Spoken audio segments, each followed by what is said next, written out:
លេបថ្មលេបគ្រូព្រោះប្រពន្ធក្បត់លិចគ្រាកំសត់រៀបការក្រាបផ្ទឹមចងដៃគ្រួសារយើងក្រជូនអូនធ្វើការរាល់ថ្ងៃសន្សំសំចៃក្រែងថ្ងៃណាមួយធូ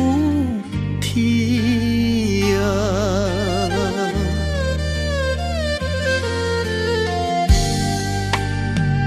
អូនធ្វើរោងចក្របងជាងសំណ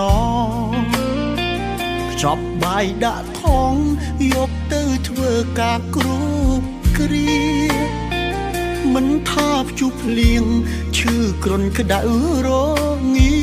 ស៊ូលំបាកជាមួយគ្នាម្ដេចពុំងារមិនស្រណោះដេកមួយស្របង់អូនឆ្មក់ណាត់ជួបរកក្មេងចិត្តស្ងួនវងវែងយកលបែងស្នេហាបងជាស្ពានប្រានអូនបងធ្លាប់ធ្នមបែឲ្យប្រុសផ្សេងបំពីហេអូនខំលាក់លៀមអៀនព្រៀនដូចខ្លួនក្រមុំកាច់រឹកកាច់រៀងសំនៀងផ្អែមឡើងរលួយកូនប្រុសយើងមួយរាល់យប់ស្រែករកមាមុំក្អែកបដោសំរងស្លាប់លៀបពណ៌ក្រហមទុំបងសុំលៀមមុំលាសេរីកញ្ជើធ្លុះ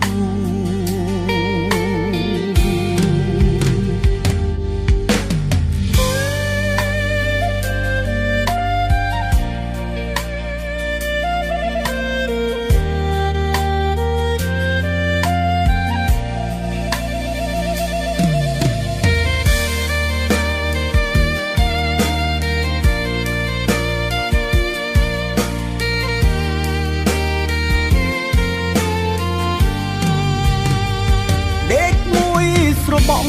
អូនឆ្មក់ណាត់ជួបរកក្មេង